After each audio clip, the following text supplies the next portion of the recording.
Tuesday.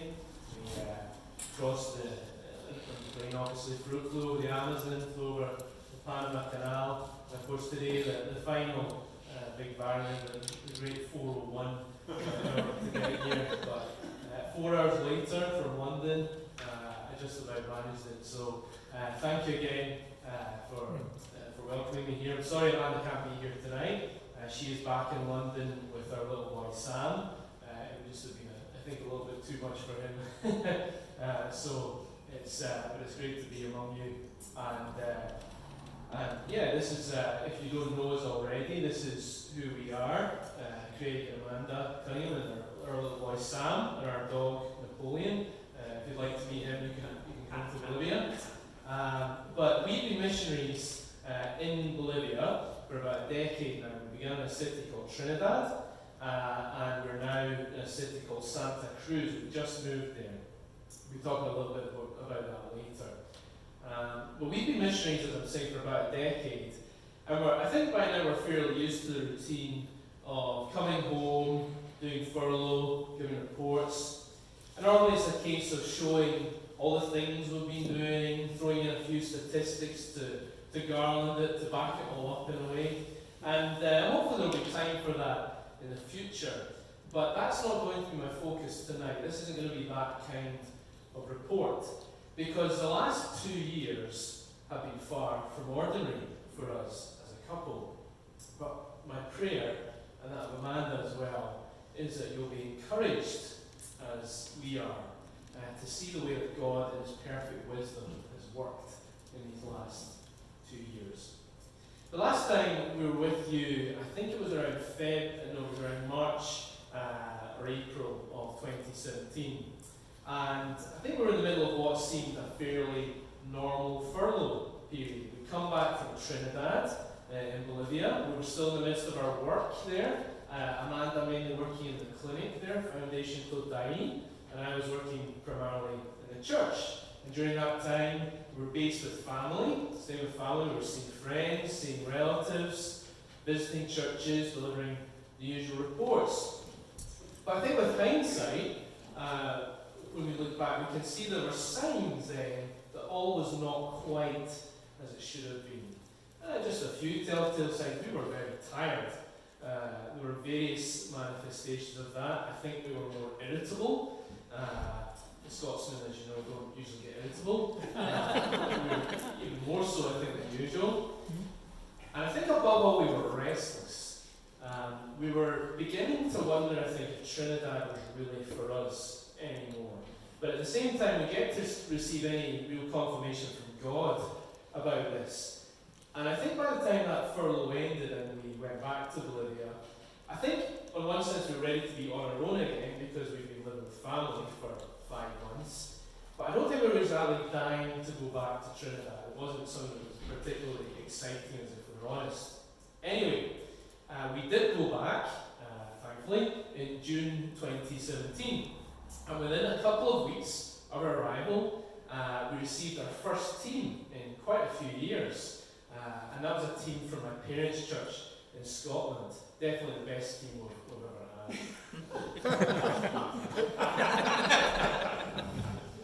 So this was a team that, like all teams, brought its own unique angles, own unique challenges.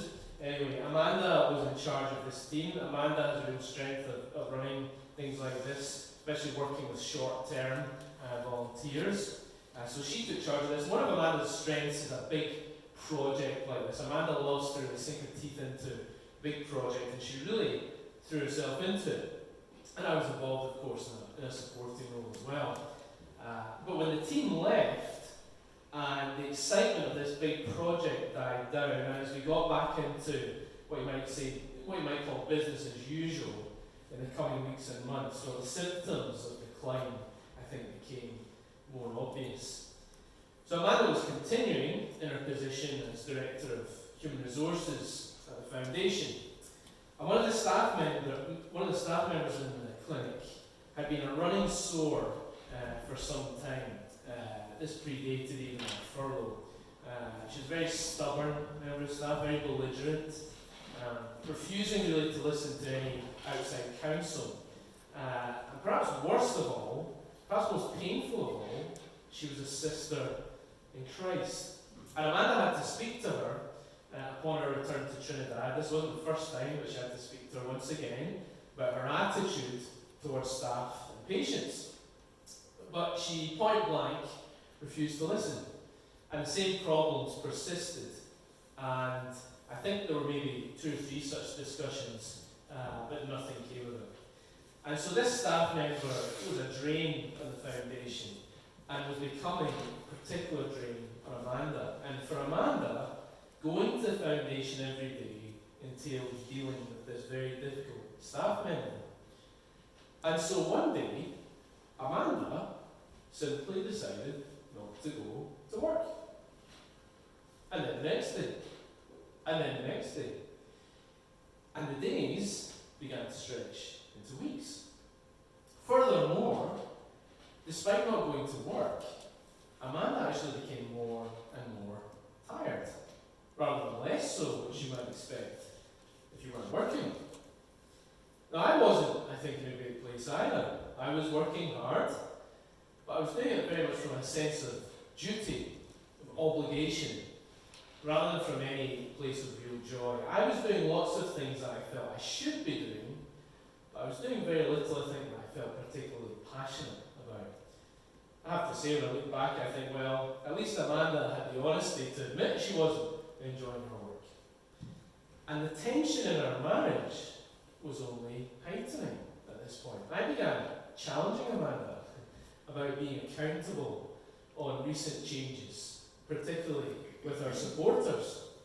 And this upset Amanda, and it left me feeling frustrated. But the truth was, I was probably more concerned about perception than I was about her health. And I think I was failing to pick up on the seriousness of what was happening. And then in November came what proved to be the final straw. Amanda was in charge of another big project, the annual church camp, and of course, for so many of us here, we associate camp with so many positive memories, Amanda and me also from our youth. And Amanda had done this before, and based on past experience, there was no reason for us to think that Amanda couldn't head up this camp project well. She was the best person for the job. But again, I think we both probably failed to appreciate just how much things had changed. Camp proved to be a nightmare experience. Several members of Amanda's team just didn't fulfill their commitments as promised, and that left her to pick up way too much of the slack. It was a 4-day camp, 4 days, 3 nights, and Amanda was essentially done by the end of day 2. It was that bad. So, what followed? Well, I failed to pick up on the seriousness of this before, but with the camp now finished, it was becoming all too clear. Amanda wasn't just avoiding work, but she was avoiding other activities and other people during the day. She would rarely leave the house. And I felt, naturally, increasingly isolated, particularly as a parent with a young child as well. But still, I don't think I fully grasped that Amanda wasn't doing this by choice. Amanda had nothing left in the tank. And I remember clearly the day that truly, I think for me, sunk in that something was seriously wrong, that something was just not right. There was a member of our youth group, sometime member of our youth group, maybe didn't have the greatest commitment. But I remember one morning learning that he'd been arrested and he was in a police cell. And I remember coming back from work and telling Amanda about this. And Amanda told me that she didn't care anymore. Now, that was not Amanda. That was not Amanda. Now, through communications and things, Amanda's family were picking up on it a little bit, and her mother had offered to come down and help if necessary, but being a man, I typically ignored the offer. I thought I could manage quite easily by myself. Until one morning in mid-December, when Amanda was in bed and not getting out anytime soon, I had a ton of church work to do for Christmas, And our little boy Sam, all of a sudden, had gone very sick. And I just felt utterly helpless. I was tired, and so I remembered what Amanda had told me about her mum, and I picked up the phone. And graciously, Amanda's mum was with us in just a few days, and we were so thankful for that family support. But she was not the only person we turned to for help. And obviously it took us a while to realise that we needed help, as so often happens to those in a situation like this. But we made contact with the head of our mission here in Canada, Latin American Mission Canada, and he insisted that we get help. And so on the 3rd of January 2018 now, we had a Skype appointment with some counsellors from a group called International Health Management based in Toronto. And they have great experience in this kind of thing. And at the end of a lengthy interview, they diagnosed Amanda with a form of burnout, which is called compassion fatigue. Compassion fatigue. I see some nods, some knowing looks, as if you can already maybe work out what this might be. Well, this is seemingly common to missionaries and full-time Christian workers. And this is what happens when your outgoings, if you like, far exceed your incomings. When you're giving beyond your means, when your service for the Lord does not come from the overflow of our joy in the Lord as it should. And to be honest, Amanda's case was more obviously serious than mine, but I think from talking to these people, my own crash was clearly in the pipeline as things changed quickly. And they recommended that we leave the mission field as soon as possible to get some rest and get help. Now, this was hard to take in some ways. We'd not even been back in Bolivia for a year. And I think our pride took something of a knock from this diagnosis. But we took the advice, and eventually we got back to the UK in mid-March of last year. But before this happened, two interesting things took place. As had been our habit for several years, we spent a week around the New Year period in the city of Santa Cruz, relaxing there and enjoying some of the comforts of a bigger city. Santa Cruz is actually the biggest city in Bolivia. And as it happened, one of my friends, an older friend, he was preaching that morning in a church in town. And as it happened, it was an English language church, of all things. The only English language church in a city of 2.5 million people.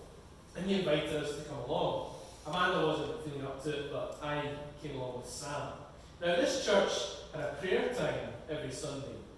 And during the prayer time, during this particular service, someone gave an update on the church's search for a pastor.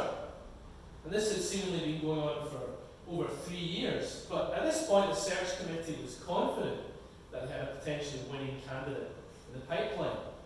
Well, my friend, the speaker, was sitting in the row in front of me. And he made no secret of the fact that he'd love for us to come through to Santa Cruz, and he knew that I had a passion for preaching. So at this point he turned around and gave me a knowing look. Well, it was certainly an attractive proposition in a city that we really liked, but there was just no way whatsoever we could even consider it at that juncture. We had to get better first. And besides, one of the things that stressed out Amanda more than many others at this point was thinking about the future, about planning. We had to focus on getting home and getting better. The second thing that happened in late January was Latin Link's International Assembly. Now, Latin Link is the name of our UK-based mission, and we are part of the Latin Link team in Bolivia. This is a picture of the very people. Now, the International Assembly is a meeting held every 4 years. It's a week-long meeting, kind of like camp for missionaries, I suppose. Now, this one in Guatemala was going to be our first. And I have to say that by the time it rolled round, we were not looking forward to it whatsoever. We were at the lowest of low ends. And the last thing that we wanted was to be around a couple of hundred happy, clappy missionaries. Well, as it happened, that was a hugely important week for us. We found to our surprise, that we were mostly surrounded by people who completely understood what we were going through. In fact, one of the big focuses of the conference was something called member care. And member care is an area that missions agencies are developing more and more. It does what it says in the tin, as an advert back in the UK says. This is about looking after their own people. And so, despite our fears, we felt so at home at this international assembly. Now, naturally, recent events had caused Amanda and me to question whether missions in Latin America was really for us. And we came away still very much aware, of course, that we had a long path to recovery ahead of us, but we also left feeling affirmed that missions in Latin America, be that in Bolivia or be that elsewhere, was still very much where God wanted us in the long term. Now, after the International Assembly, we secured another 6-month visa for Sam. You may remember the drama around that the first time. By the way, Sam has just got Canadian citizenship, so hopefully very soon these visa applications will be a thing of the past. Anyway, we got ourselves back to Scotland. And you'll remember that we'd been tasked with 2 jobs: to get help and to get rest. Now, one of these was easier than the other, and it might surprise you which one. We were put in touch with a specialist counselling service for Christian workers near Edinburgh, and we visited there probably about 2 or 3 times a month during our time there. We received both individual counselling and marriage counselling, and I think we would need both. Now, through the individual counselling, I learned to confront my fears, most of which were completely unfounded and born of needless worrying.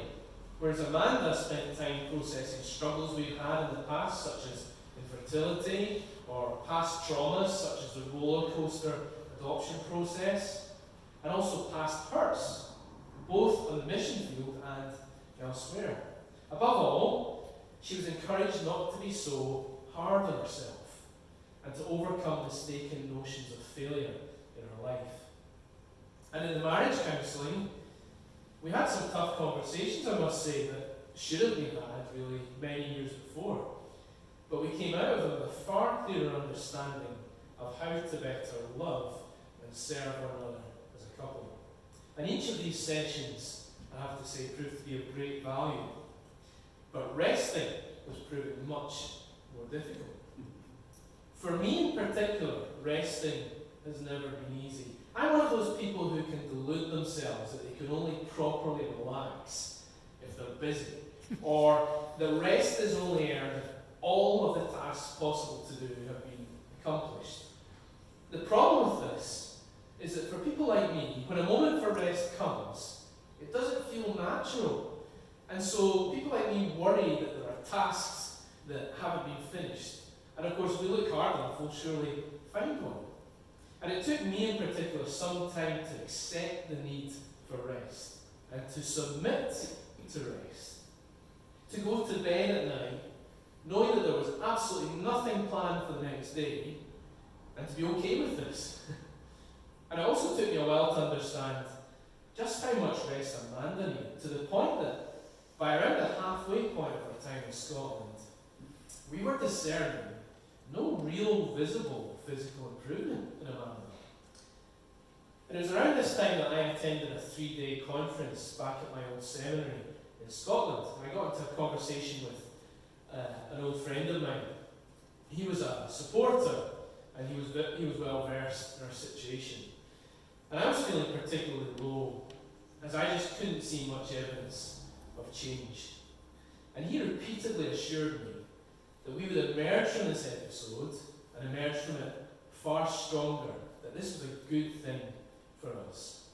And I nodded along, said, yeah, thank you, yeah, of course. But I have to confess, I didn't really believe a word he said. I was struggling to believe him at all. And ideally, we would have been in the UK for an indefinite period until Amanda had fully recovered. They say that full recovery from burnout can take 2 to 3 years. But with Sam on a 6-month visa, of course, that was not an option for us. We knew we would have to return to we knew that full recovery wasn't going to happen in that time. But we were determined to go back to Bolivia with some initial signs of progress. And so, with some help from my family, we took some decisive practical steps around that time. And these were designed above all to give Amanda the rest that she really needed. Well, in early September, our departure date was approaching, and some small encouragements were surfacing. I don't know particularly why I included this picture. It's just a nice picture of me mountain climbing in Scotland, which was something I got the chance to do. I don't know, it seemed somehow profound. Anyway, in particular at this point, Amanda's energy levels were beginning to steadily improve. And so we decided to tentatively broach a subject that we'd forbidden ourselves from talking about as part of that restoration, and that was the future. The future. Now in August, I received an email from my friend in Santa Cruz, the friend who had spoken at the church, and he was telling me that the position at the English language church had not yet been filled, despite that news at the prayer meeting, during the prayer time of that service back in January. And as our 6-month rest period was drawing to a close, our passion for working in Bolivia had remained undimmed. But we were coming to the increasing realization that for our ministry to be sustainable, we needed to be in a place where we could draw on the resources that we needed in order to keep going. And so, after a lot of prayer, I wrote an email to the pastoral search committee of this church, which is called Trinity International Church, expressing my interest in the post.